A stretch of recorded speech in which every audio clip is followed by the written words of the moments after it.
Cabros, silencio. Acá viene.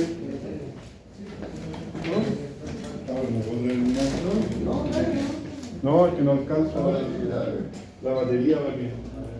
Ya, entonces, ustedes acá en el Simulín, en este espacio de trabajo, ¿saben cómo llegar a este espacio de trabajo? Sí, una vez que estoy en este espacio de trabajo, tengo que sacar las librerías que están acá al lado.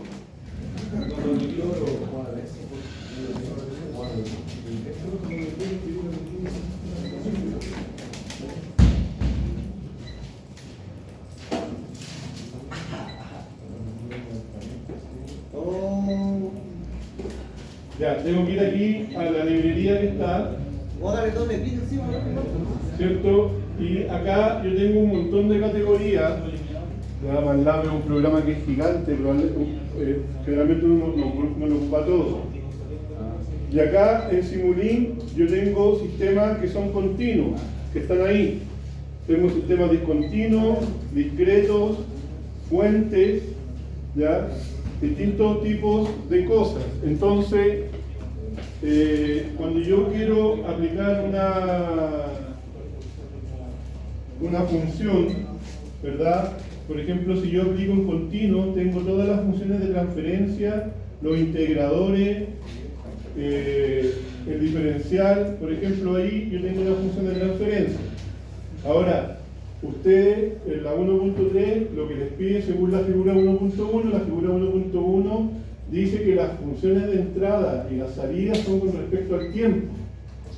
¿Sí o no? Sí, QDT, ¿verdad? Etcétera. Entonces, lo que tienen que hacer es ir ahí donde dice matemáticas, ahí operadores matemáticos, y en operadores matemáticos tienen que ir reproduciendo la ecuación, muy parecido, de alguna manera, a lo que hicimos con las funciones lógicas, ¿verdad? Y los bloques al principio del semestre. ¿Se acuerdan que teníamos que reproducir una ecuación con los bloques, que era lógica?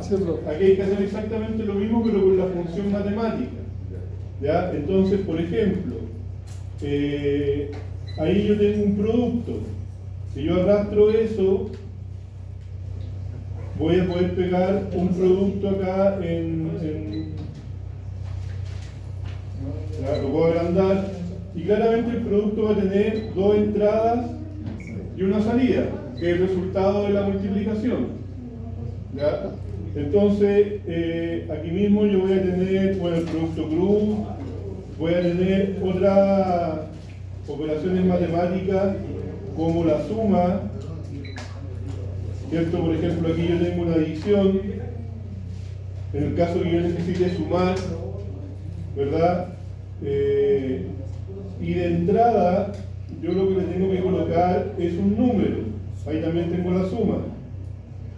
¿Ya? Ahí tengo la suma, ahí tengo la resta, pero la resta y este de acá es fácil porque si yo le hago doble clic, le cambio el último más, ¿ya? Y al cambiarle el último más me queda como resta, más menos. Ya estoy sumando un número positivo con un negativo. Cosas como esa. ¿Qué tengo que colocar en la entrada? En la entrada yo tengo que colocar una constante que debiera estar aquí en continuo.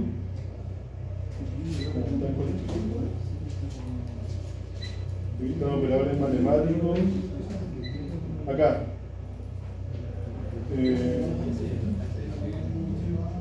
Bueno, ahí tengo una salida para señalizar la salida de la ecuación. En las fuentes voy a tener una constante de entrada. ¿Por qué mi ecuación yo la comienzo con una constante de entrada? Porque cuando yo evalúo una función, lo que hago es colocarle un valor numérico. Entonces, si mi entrada es Q de t, por ejemplo, QA de t, ¿verdad? Cuando yo quiera evaluar la salida, voy a tener que ponerle a QA de t un valor, ¿cierto? El flujo vale 3, no sé. Y si el flujo vale 3, ¿cuánto me va a dar la salida? ¿Ya? Por eso en el fondo se coloca una constante aquí para poder crear el subsistema, y yo tengo que ir generando la ecuación. Por ejemplo,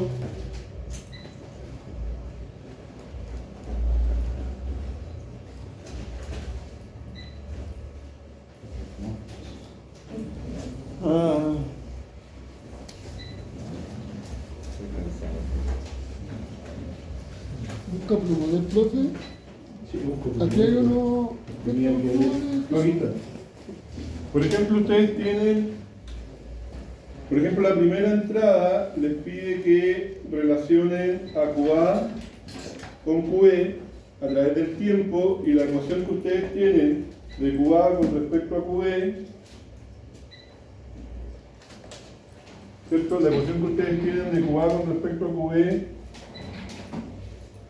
dice que el C1 por la derivada de la altura partido por el diferencial del tiempo igual a QA del tiempo menos QB del tiempo, ¿cierto? Esa es la ecuación que por lo menos están planteando acá. QB, por otra parte, ya con respecto al tiempo, va a ser igual a la altura 1 con respecto al tiempo que varía, dividido en R1 menos la altura 2 con respecto al tiempo. Ustedes tienen dos ecuaciones que relacionan o que tienen QB, ¿ya? Entonces acá el profe les pide que relacionen QA con respecto a la salida de QB y con respecto a la altura H1 y H2. Entonces ahí un 1. Ese es H1 de T. H1 de T. Entonces, yo lo primero que tengo que hacer es poder relacionar esto matemáticamente. Ahora, yo allá no tengo QA. ¿Ya? Entonces, ¿qué hago? En el fondo lo que tengo que hacer es despejar QA, ¿cierto? Y dejarlo en función de QB. Entonces, si yo tengo QA con respecto al tiempo, me va a dar que eso C1 por la diferencial de la altura 1 con respecto al tiempo, más un flujo B con respecto al tiempo. ¿Ya? Eso es lo que me está diciendo esta ecuación. Entonces, QA va a ser la salida, ¿ya? Aquí yo voy a tener QA. ¿Por qué va a ser la salida? Porque esta expresión de aquí es igual a algo. Si yo evalúo esto, me va a dar un resultado, y ese resultado es la salida ya. Correcto. Entonces, ¿cuáles son los datos de entrada que yo tengo acá? Aunque suene confuso, quizás después lo vamos a tener que invertir, ¿verdad? Yo si evalúo esto, voy a tener que tener el dato de QB y el dato de C1 con la altura. Tengo que tenerlo. Ahora, ¿cómo lo hago acá? Acá yo tengo que tener el dato de la altura y la tengo que pasar por una derivada para poder tener la diferencial de la altura. Están los datos, profe. En la siguiente página, de hecho, está QA en la misma que... Ahí están los datos que usted dice que es QA y C1 y... Para poder evaluarlo. Claro, porque finalmente yo tengo que poder evaluar esto para poder conocer la salida. ¿Ya? Entonces, hay dos formas en las que yo puedo obtener la derivada de una variable. La primera forma es teniendo la variable y derivándola. Lógicamente en la salida voy a tener la derivada de la variable. Y lo otro es tener una variable y la integro. Y la integro. Entonces, a la salida de la integral, yo tengo mi variable. Y antes de la integral, voy a tener la derivada de la variable. Entonces yo tengo como entrada la derivada de la variable y yo integro esa derivada de la variable, lo que voy a tener es la variable. Claro, la C1 en este caso. ¿Cierto? Entonces hay dos formas de poder obtener la derivada de esta variable. Uno derivando la variable y lo otro diciendo que la salida es la variable y yo coloco una integral antes y diciendo que la entrada es la diferencia. ¿Ya? Esas son como dos maneras. Entonces, voy a anotar eso en algún lugar. ¿Cierto? Entonces, yo creo que igual les voy a dejar la hojita que les mostré, porque ahí en esa hojita que les mostré, yo justamente lo que hago es pasar una función con respecto al tiempo al Simulink y luego realizo el subsistema. ¿Ya? Entonces, quizás no es exactamente lo mismo, pero sí yo creo que les pueda servir de guía.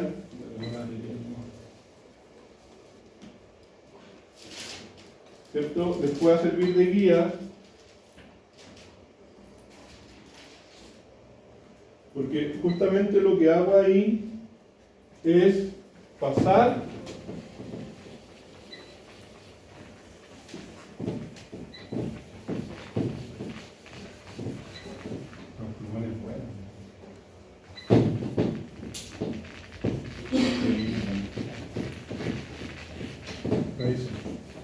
justamente es pasar esta ecuación, ya que aquí está escrita, digamos, escrita a computador, así que la raíz sale como SQR, ¿cachai? No es muy amigable, pero lo que hago es pasar esta ecuación de aquí, esta ecuación de acá en este documento, ¿verdad? Lo paso justamente al simulín, y esto acá está con respecto al tiempo, ya que es lo que a ustedes, digamos, les interesa. Entonces, ¿qué hago con esa ecuación? La coloco acá. Entonces yo voy colocando aquí en el apunte qué ocurre en la salida. Entonces aquí yo tengo entrada de flujo, QI, ¿ya?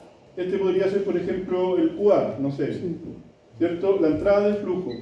¿Qué pasa primero? Se multiplica, ¿cierto? Multiplico Q con A1 y aquí me queda, no, aquí está dividiendo abajo. Entonces me queda Q1 partido en el área 1, fuera de este bloque. ¿Ya? Esta es una constante, 3,14, que entra aquí, en este punto. Esta es una constante K, que en el caso de ustedes no es constante porque está el tema de la resistencia, pero lo importante es reproducir la ecuación, ¿ya? Que entra aquí a una división, ¿verdad?, con A1. A1 es 3,14. A1 es 3,14, que entra aquí, queda Q1 partido por el área 1, acá queda K partido por el área 1, ¿cierto? Esta salida la voy a multiplicar con la raíz, que no se ve bien ahí, pero es la raíz. Nunca sabéis si ven este data, pero por lo menos ahí se ve mejor y tengo los archivos del MATLAB incluso si los quieren.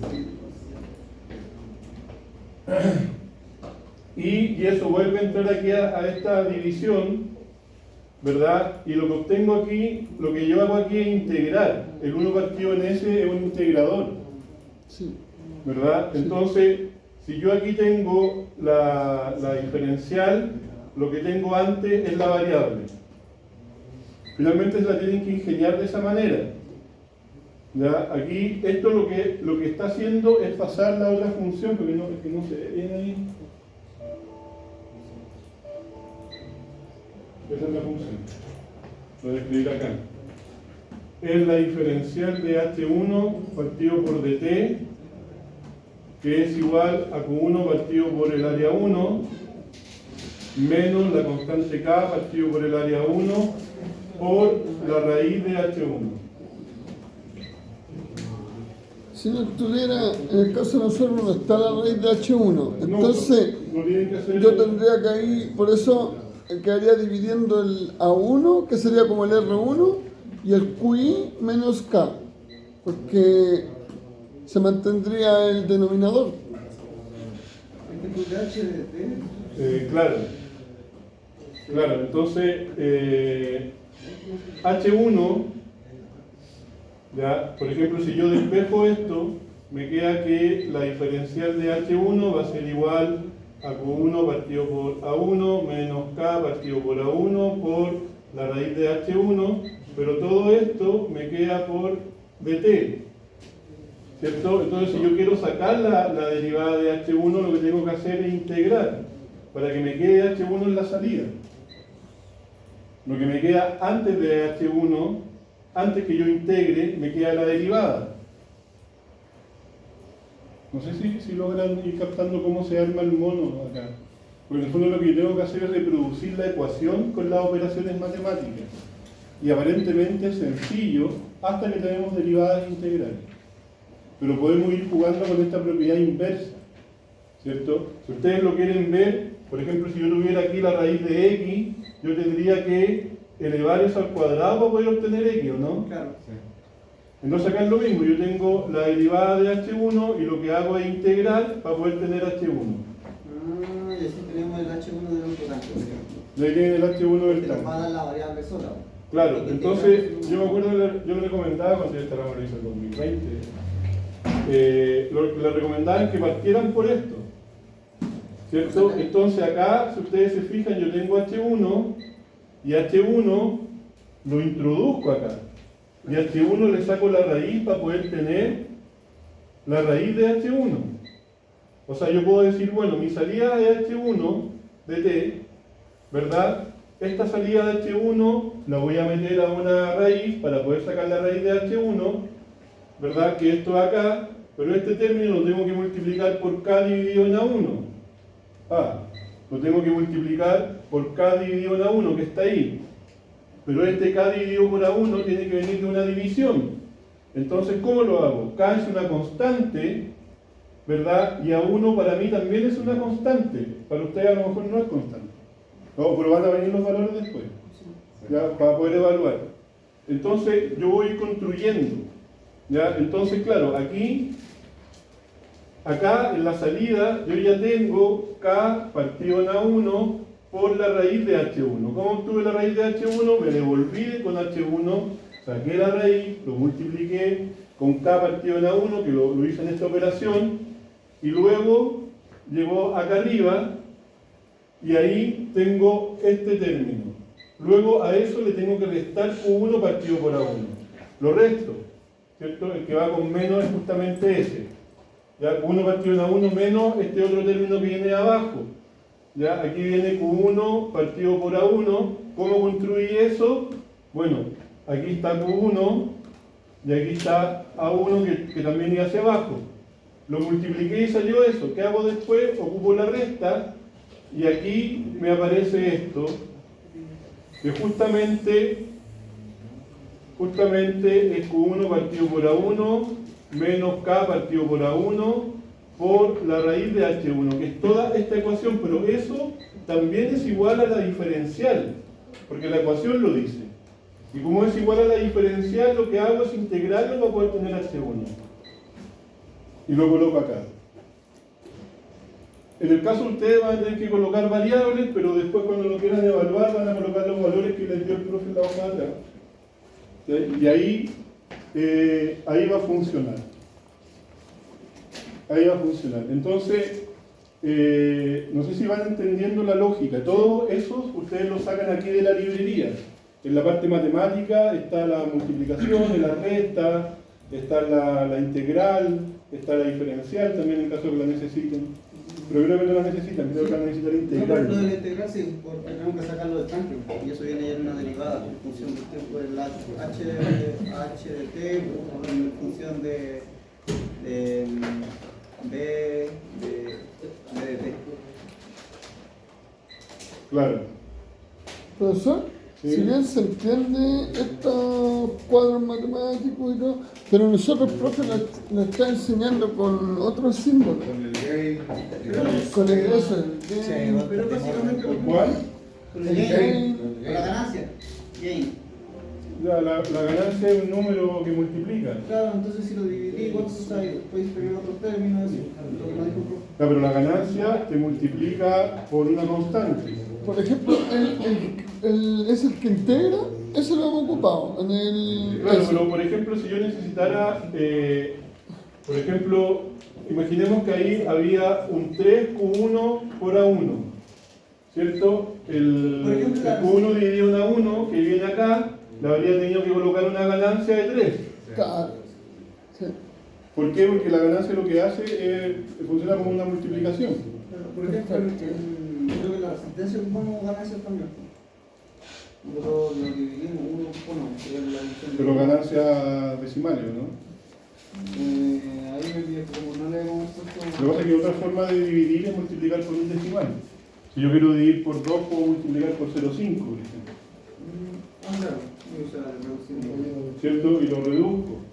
Entonces, cuando yo tengo una constante, entonces, por ejemplo, acá, en esa ecuación que está allá, Ustedes en el fondo lo que tienen que hacer es juntar en una pura hoja todas las ecuaciones. Eso es lo que les está pidiendo el profe, que coloquen en una hoja todas las ecuaciones y van a tener dos entradas, que son los flujos que entran a los tambores, y van a tener 4 salidas.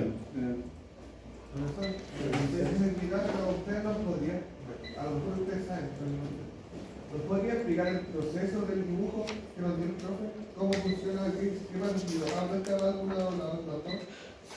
¿Explicar cómo es el dibujo? Ningún problema, al tiro, déjame terminar un poco acá. Entonces, en el caso, por ejemplo, que yo tenga H1 es una salida. H1. Sí. No, es la altura del nivel del estanque 1. Pero ahí dice que no alcanza H2. Es que H1 ya se Sí, pues, el salida. nivel se supone del Ya, estanque, entonces, por ¿no? ejemplo, allá yo tengo H1 y antes de eso tendría que colocar una integral. Como estoy colocando una integral, lo que yo voy a tener aquí es dH1 partido por dt, antes de la integral, por ejemplo aquí. ¿Cierto? Y ahí coloco mi salida 1, mi salida, tengo que colocar una salida. No, pero ese es el Oh. profe.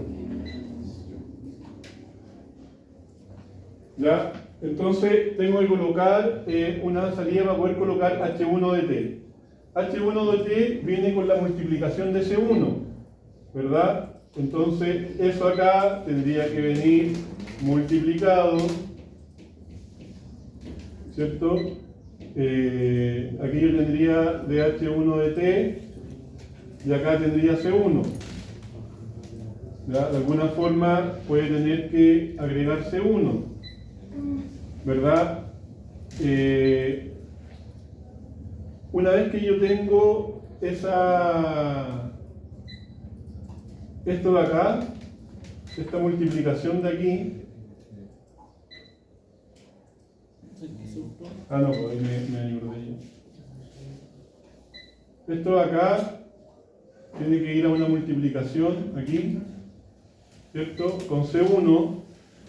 Así, de esta forma, y aquí en la salida yo voy a tener dH1 de T por C1. ¿Ya? Aquí yo estoy multiplicando, ahí yo voy a tener ese producto. Ese producto se tiene que sumar con QD.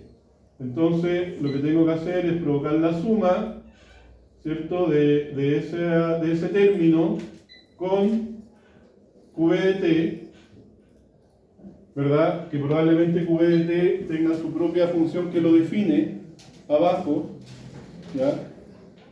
Y acá yo voy a salir con dH1 de T por C1 más QB de T. Y eso va a ser igual, equivalente al flujo QA de T. Y aquí entonces yo puedo tener una entrada. ¿Cierto? Que yo les decía, lo que les decía al comienzo, si yo quiero evaluar y quiero conocer QA, finalmente esto está visto como al revés. ¿Ya? Está visto como al revés, esa ya sería la entrada y esta sería la salida. Entonces, bueno, QE a su vez está definida por la otra ecuación, que es H1 menos H2. QB de T está definido como H1 el tiempo menos H2 el tiempo partido por la resistencia de la válvula, que provoca la válvula, que es R1. ¿Verdad? Entonces, este bloque, que es QT, en el fondo lo que tiene que ser es, lo que tiene que ser acá es una división, ¿cierto? Una división entre H1 de T menos H2 de T, y acá vendría entrando R1, ¿verdad? Y este de acá vendría siendo una resta. Aquí tengo H1. Entonces provoco la resta de H1 con otra entrada que es H2. H2.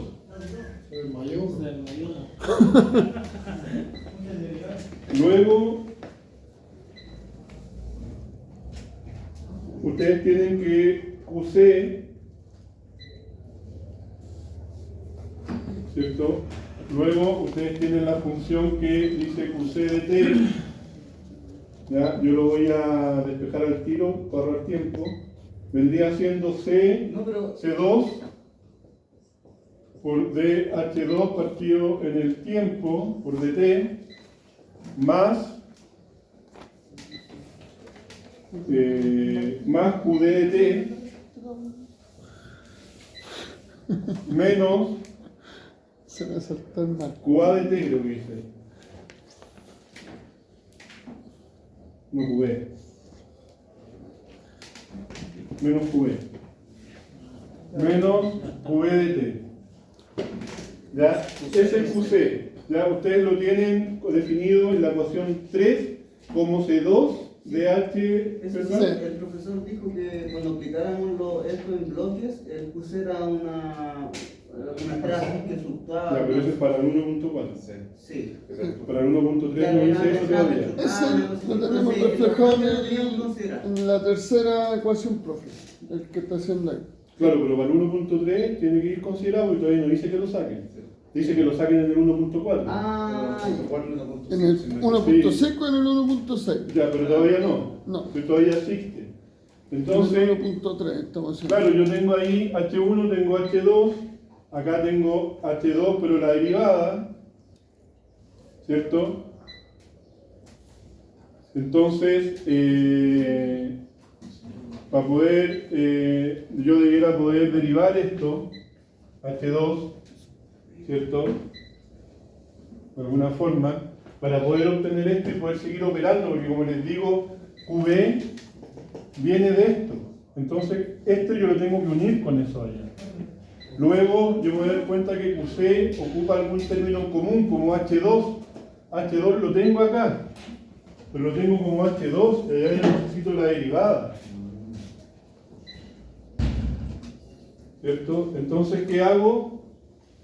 Este H2 lo puedo integrar, y saca el tiro y claro, lo integro, después lo meto. y aquí lo que yo tengo es la derivada de H2 con respecto al tiempo, porque si la derivada la integro, lo que obtengo es H2.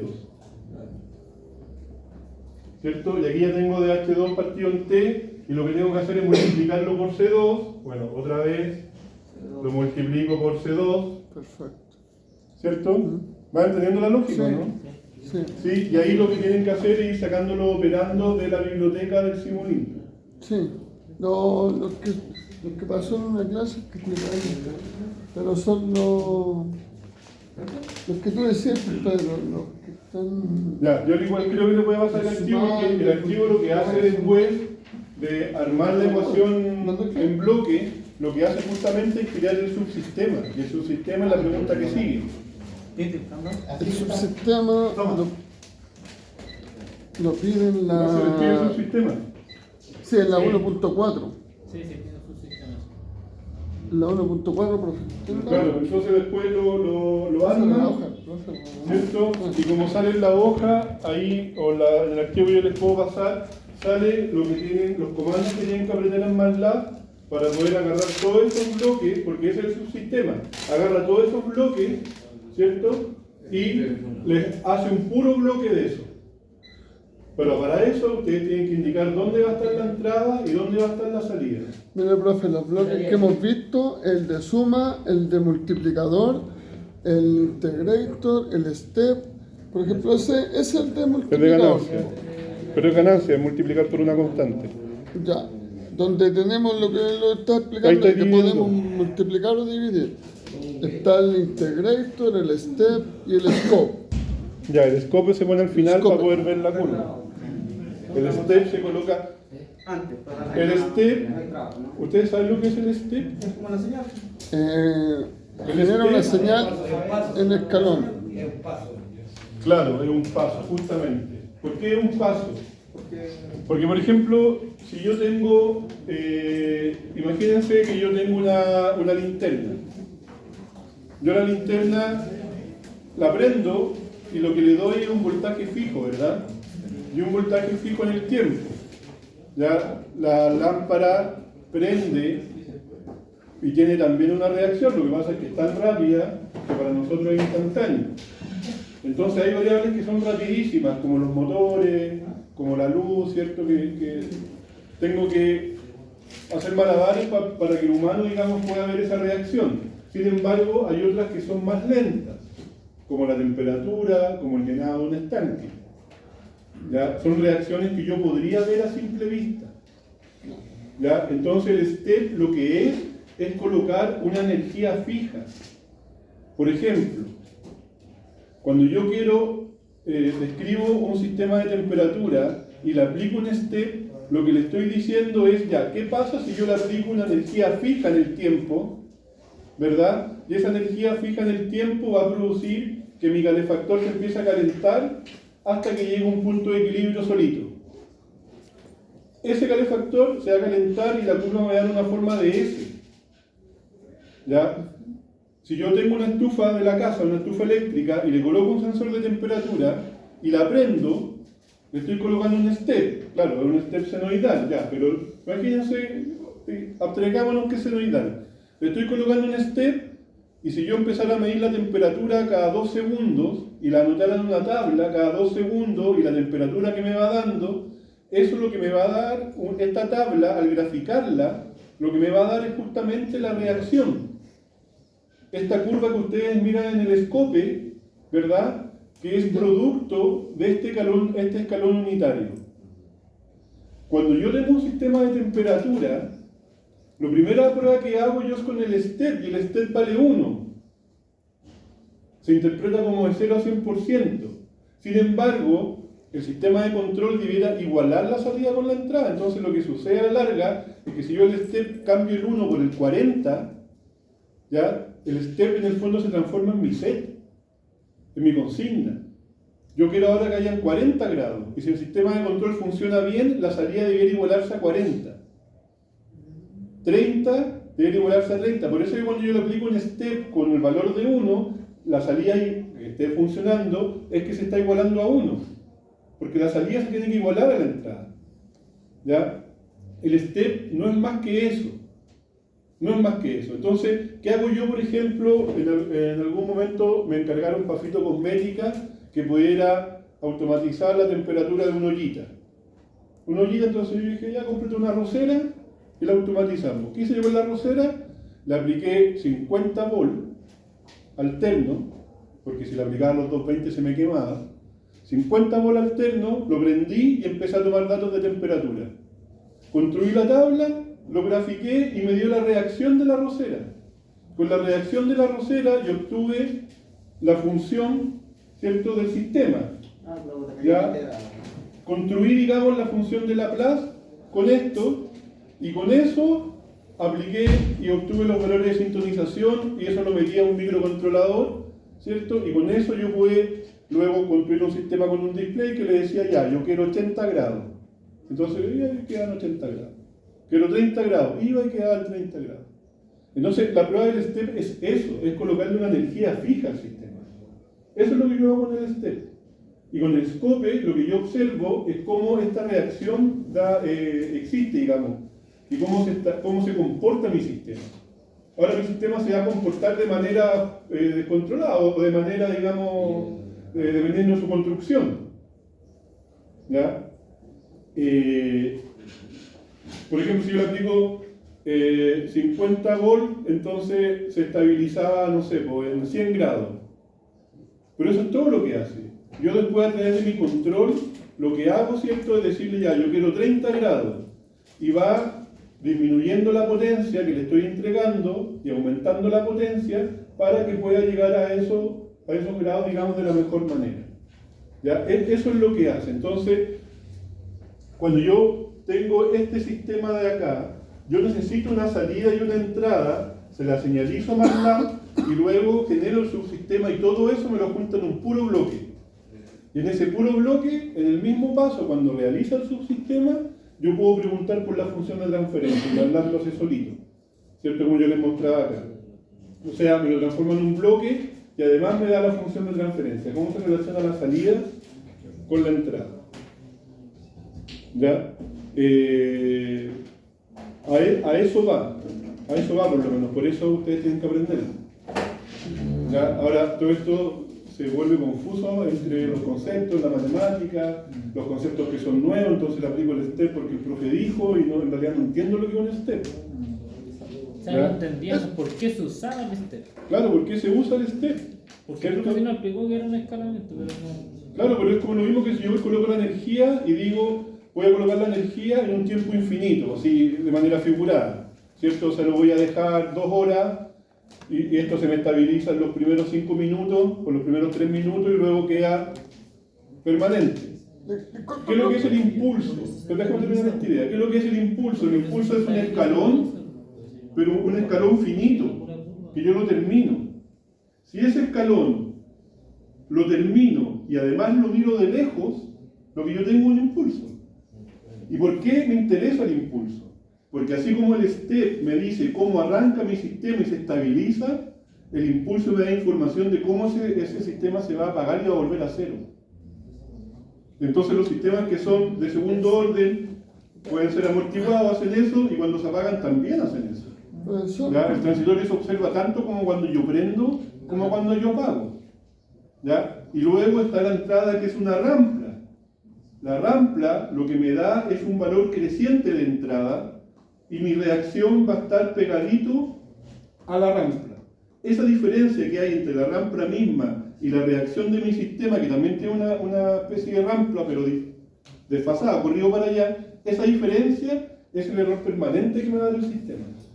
A eso quería llegar. Bueno, el profe nombró mucho que nosotros estábamos buscando aquí el error de algo. El error es cuando usted quiere estabilizar, por ejemplo, llevándole al caso cuando hablaba del diámetro de la tubería. Si yo en estos casos de la prueba tengo los 2 estanques, yo quiero buscar el error como para poder nivelar, para que no se me rebalse el estanque 1 y el estanque 2. No sé si lo que estoy hablando tiene coherencia, pero así más o menos lo estoy mirando. En parte sí. En parte sí, que un estanque se me rebalse es muy parecido a que un sistema se me sature. Y es como lo que usted habla de llegar a una temperatura en la olla del arroz, ¿no? Claro, en llegar que la válvula, encontrarle el error, no sé, de apertura, por decirlo, pero que no me provoque que un estanque esté en un nivel sobre otro. Yo modelando el estanque, lo que puedo mostrar, a ver si recuerdan, yo mañana les puedo mandar un video, porque yo tengo una maqueta en la otra pegada que simula el estanque. Si tú sintonizas el PID, independiente al flujo de salida, tú puedes mantener un nivel constante. ¿Por qué? Porque a medida que detecta que el flujo va bajando, o sea, que la altura, digamos, del líquido va bajando, ¿cierto? Claro, va inyectando o va aumentándole, porque ahí la bomba la controla un variador de frecuencia. ¿Ya? Entonces el PLC le entrega una señal de 0 a 10 volt al variador de frecuencia, ¿cierto? Y ese variador de frecuencia aumenta el flujo, ¿verdad?, que está entrando, que va de acuerdo al flujo que va saliendo. Entonces, lo que yo puedo lograr es que mi nivel se mantenga constante. ¿Ya? Ahora, si ustedes me preguntan a mí, yo no sé en qué proceso necesito eso. No lo sé. Yo lo que sé es que necesito que el estanque no se vacíe, ¿cierto? Y para eso me basta un on-off con tiempo muerto. Nada más. Mucho más fácil y barato que estar comprando variadores y válvulas proporcionales. No, mi trabajo necesita que sea constante, le llaman las plantas de presión. Entonces, cuando Necesita una presión, entonces necesita cuando, por ejemplo, en Chiguré, la parte alta de Santiago, el agua por caída por gravitacional no alcanza a llegar, entonces el sector se mantiene con una baja presión. Y ahí le venden una PVP, que es una planta elevadora. Entonces, son 3-4 bombas que empiezan a partir. Parte una con el variador, después la segunda y la tercera, y tienen que mantener una presión, cosa que si hay mucho consumo de agua, empiezan a partir de a poco las 3 bombas. Ya, pero lo que mantienen ahí es una presión constante. Una presión constante en la red. En la red. Cosa Ya, que pero no mantienen el nivel del estanque constante. El estanque tiene que tener agua.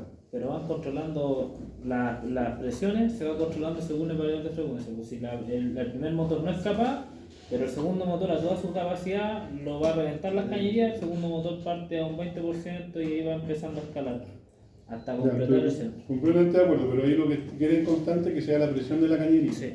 ¿Cierto? Y lo que necesitan es que el estanque nunca se vacíe porque se le acaba el agua para que esté esa presión. Sí. ¿Verdad? Tenéis que es como Entonces, la a lo que voy la yo, copa que tiene que tener una cierta yo no sé altura. cuándo yo necesito que el estanque tenga un nivel constante. No lo sé. Es que Yo lo que entiendo es que el estanque no se tiene que vaciar, no tiene que pasar el centro de valor hacia abajo. Depende de qué tanque, porque las copas de agua lo que hacen es mantener la presión en la red. Entonces la copa de agua siempre tiene que tener Tiene que estar arriba, ya. arriba, porque si baja el nivel, te Ya, baja la ahí presión se en el justifica. nivel. Ahí se justifica. Sí. Ahí lo trabajamos así. ¿Lograste abrirlo? Lo volví a abrir, pero el programa ya no estaba ya. Ya, así que te espero, ¿no? Pues, Ya acá, profe. El único Chao, sí. es su les regalo. iba a dar la nueva tarea, pero necesito que me muestren y evaluarlo de cada para poder poner las notas. Ya, dele. Estamos listos. Ya, le aclaro un poco, ¿no? Sí, no sé. Sí, Ya, profe. présteme un pendrive para pasarle los archivos y...